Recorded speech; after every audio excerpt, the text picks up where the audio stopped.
Hi, ಎಲ್ರಿಗೂ ನಮಸ್ಕಾರ. ಇವತ್ತು ನಾವು ಆದಿಚುಂಚನಗಿರಿಗೆ ಹೋಗ್ತಾ ಇದ್ದೀವಿ. ನಾವಿವತ್ತು ಬೆಳಗಿನ ತಿಂಡಿ ಮಾಡ್ಕೊಂಡು ಬಂದಿದ್ವಿ. ಮಠದ ಎಂಟ್ರೆನ್ಸ್ ಅಲ್ಲೇ ಒಳ್ಳೆ ಲೊಕೇಶನ್ ಇತ್ತು ನೋಡಿ, ಅಲ್ಲೇ ತಿಂಡಿ ತಿಂತಾ ಇದ್ದೀವಿ. ಆದಿಚುಂಚನಗಿರಿ ಬೆಂಗಳೂರಿಂದ ಕರೆಕ್ಟಾಗಿ 100 ಕಿಲೋಮೀಟರ್ ದೂರ ಇದೆ. ಮಠದ ಆವರಣ ತುಂಬ ಚೆನ್ನಾಗಿದೆ. ಎಂಟ್ರೆನ್ಸ್ ಅಲ್ಲೇ ನೋಡ್ರಿ ಗ್ರೀನರಿ, ಎಲ್ಲಿ ನೋಡಿದ್ರು ಗ್ರೀನರಿ ತುಂಬ ಚೆನ್ನಾಗಿದೆ. ಅದಕ್ಕೋಸ್ಕರನೇ ನಾವು ಇಲ್ಲಿ ತಿಂಡಿ ತಿಂತಾರೆ ಇದ್ದು ಇನ್ನಷ್ಟು ಖುಷಿ ಕೊಡ್ತು ನಮಗೆ.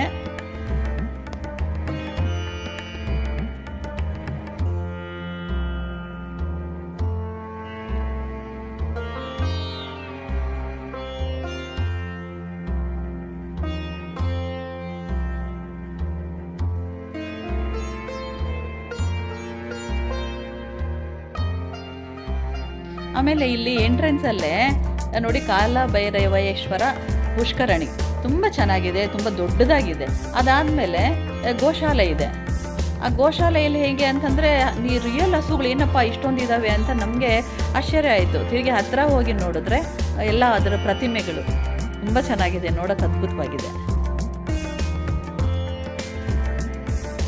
ನೋಡಿ ಪುಷ್ಕರಣಿ ಎಷ್ಟು ಚೆನ್ನಾಗಿದೆ, ತುಂಬ ದೊಡ್ಡದಾಗಿದೆ. ಮೋಸ್ಟ್ಲಿ ಇದರಲ್ಲೆಲ್ಲ ನೀರು ಹೇಗಿದೆಯೋ ಗೊತ್ತಿಲ್ಲ, ಒಟ್ಟಿನಲ್ಲಿ ತುಂಬ ನೋಡ್ಲಿಕ್ಕೆ ಮಾತ್ರ ತುಂಬ ದೊಡ್ಡದಾಗಿ ಕಾಣಿಸ್ತಾ ಇದೆ, ತುಂಬ ಚೆನ್ನಾಗಿದೆ. ನೋಡಿ ಇಲ್ಲಿ ಬಂದ್ವಲ್ಲ, ನೋಡಿ ಇಲ್ಲಿ ಕಾಣಿಸ್ತಾ ಇದೆ ನೋಡ್ರಿ ಎಲ್ಲಾನು.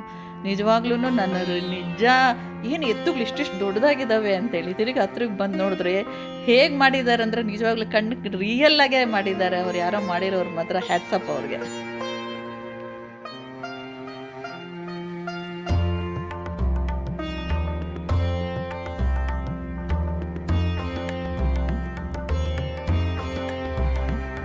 ನೋಡಿ ಇಲ್ಲಿ ಪಾರ್ಕಿಂಗ್ ಮಾತ್ರ ತುಂಬ ಚೆನ್ನಾಗಿದೆ, ದೊಡ್ಡದಾಗಿದೆ.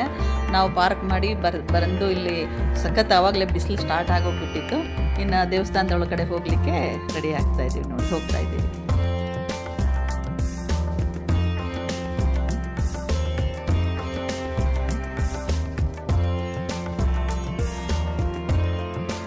ನೋಡಿ ದೇವಸ್ಥಾನ ದೂರದಿಂದನೇ ಎಷ್ಟು ಚೆನ್ನಾಗಿ ಕಾಣಿಸ್ತಾ ಇದೆ. ಸೊ ಅದನ್ನು ದೇವಸ್ಥಾನ ನೋಡಿಕೊಂಡು ಆ ಕಡೆ ಈ ಕಡೆ ಸುತ್ತ ಜನಗಳು ತುಂಬ ಚೆನ್ನಾಗಿ ಕಾಣಿಸ್ತಾ ಇದ್ದಾರೆ.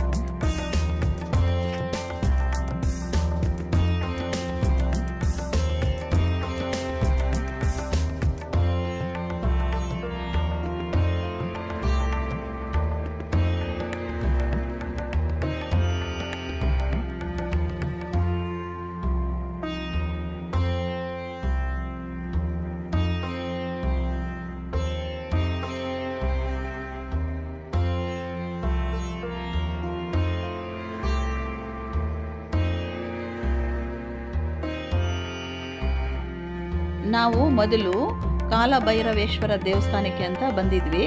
ಮತ್ತು ಇತ್ತೀಚೆಗೆ ಮಾನ್ಯ ಪ್ರಧಾನಮಂತ್ರಿಗಳು ಉದ್ಘಾಟಿಸಿದ ಭೈರವೈಕ್ಯ ಮಂದಿರನ ನೋಡ್ಕೊಂಡು ಹೋಗೋಣ ಅಂತ ಬಂದಿದ್ದೀವಿ.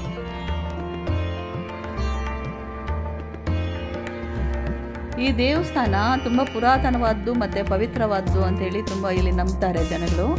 ಆಮೇಲೆ ಇಲ್ಲಿ ಕಾಲಭೈರವೇಶ್ವರ ಶಿವನ ಪ್ರತಿರೂಪನೂ ಅಂತಲೂ ನಂಬ್ತಾರೆ.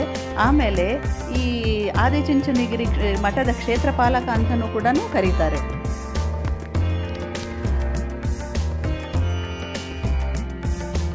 ನೋಡಿ ಇದು ಮಠದ ಸುತ್ತಲೂ ಇರ್ತಕ್ಕಂಥ ಒಂದು ಜಾಗ ನೋಡ್ರಿ, ಎಷ್ಟು ಗ್ರೀನರಿ. ಇಲ್ಲಿ ನೋಡಿದ್ರು ಗ್ರೀನರಿ, ಒಂಥರ ಮಲೆನಾಡು ಇದ್ದಂಗೆ ಇದೆ ಇಲ್ಲೆಲ್ಲನೂ. ಆಮೇಲೆ ಹೂಗಳು, ಎಲ್ಲಿ ನೋಡಿದ್ರು ಮರಗಳಲ್ಲಿ ಹೂಗಳು, ಆ ಗ್ರೀನರಿ ತುಂಬ ಚೆನ್ನಾಗಿ ಕಾಣಿಸ್ತಾ ಇದೆ. ನೋಡ್ರಿ ಎಷ್ಟು ಚೆನ್ನಾಗಿದೆ ನೋಡ್ರಿ, ಬರೀ ಕೆಂಪು ಹೂಗಳು ತುಂಬ ನೋಡ್ಲಿಕ್ಕೆ ಮಾತ್ರ ತುಂಬ ಚೆನ್ನಾಗಿದೆ. ನೋಡಿ ದೇವಸ್ಥಾನ ಆವರಣ ದೊಡ್ಡದಾಗಿದೆ. ನೋಡಿ ಭಕ್ತಾದಿಗಳು ಉಳ್ಕೊಳ್ಳೋದಕ್ಕೆ ಇಲ್ಲಿ ವ್ಯವಸ್ಥೆ ಇದೆ, ರೂಮ್ಸ್ ಎಲ್ಲ ಸಿಕ್ಕುತ್ತೆ. ತುಂಬ ನೋಡ್ರಿ ಎಲ್ಲ ಅನುಕೂಲಗಳು ಇದೆ. ಮತ್ತು ಪಕ್ಕದಲ್ಲಿ ಅಂಗಡಿಗಳು ನೋಡ್ರಿ, ಎಲ್ಲ ಏನು ಪೂಜೆ ಸಾಮಗ್ರಿಗಳು ಅದು ತಗೊಳ್ಳೋದಕ್ಕೆ ಎಲ್ಲನೂ. ಮತ್ತು ಸಭಾಂಗಣ ಕೂಡ ಇದೆ ಇಲ್ಲಿ.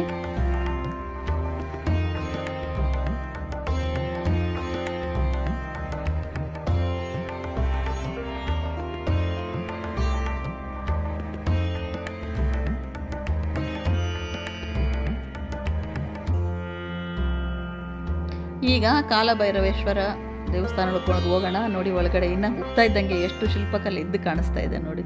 ತುಂಬ ಚೆನ್ನಾಗಿದೆ, ದೊಡ್ಡ ದೇವಸ್ಥಾನ, ತುಂಬ ಚೆನ್ನಾಗಿದೆ.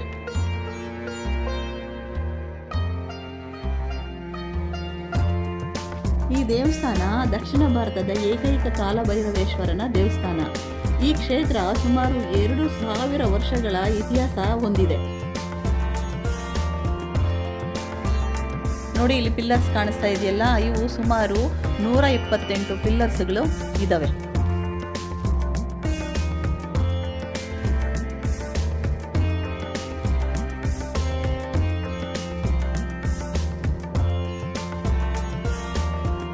ನೋಡಿ ಇದೇ ಕಾಲಭೈರವೇಶ್ವರನ ಮೂರ್ತಿ, ತುಂಬ ಅದ್ಭುತವಾಗಿದೆ ನೋಡಲಿಕ್ಕೆ, ಎಷ್ಟು ಚೆನ್ನಾಗಿದೆ ನೋಡ್ರಿ. ನೋಡಿ ನನಗಂತೂ ತುಂಬ ಸಂತೋಷ ಆಗೋಯ್ತು.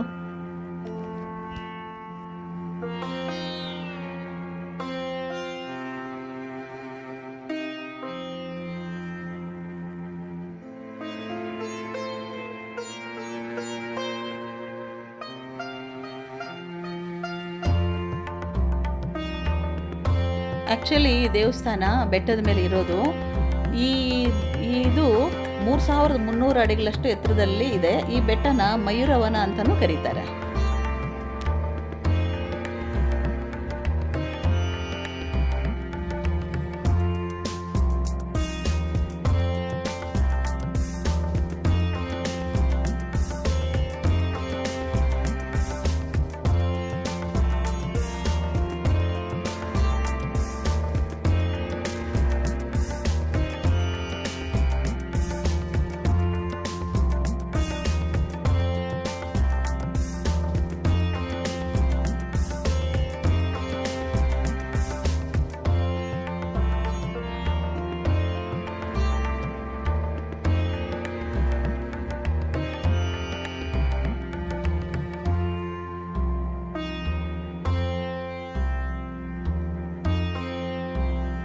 ಈಗ ನೋಡ್ರಿ, ಈಗ ಭೈರವೇಕ್ಯ ಮಂದಿರ ಟೆಂಪಲ್ಗೆ ಭೇಟಿ ಕೊಡ್ತಾ ಇದ್ದೀವಿ. ಇದನ್ನು ಇತ್ತೀಚೆಗೆ ಶ್ರೀ ನರೇಂದ್ರ ಮೋದಿಯವರು ಉದ್ಘಾಟಿಸಿದ ಇದೇ ಮೂರ್ತಿನೇ.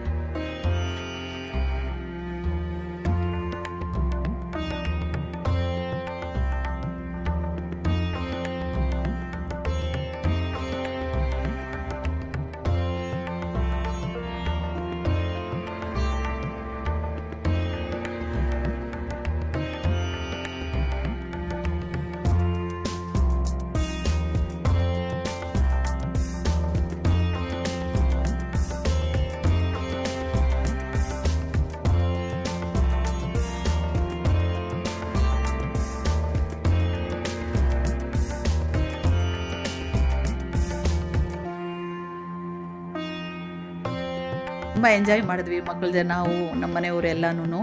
ನಿಮಗೂ ಕೂಡ ಇಲ್ಲಿ ಬಂದು ಭೈರವೇಕ್ಯ ಮಂದಿರನ ನೋಡಿ ಖುಷಿ ಪಡ್ರಿ.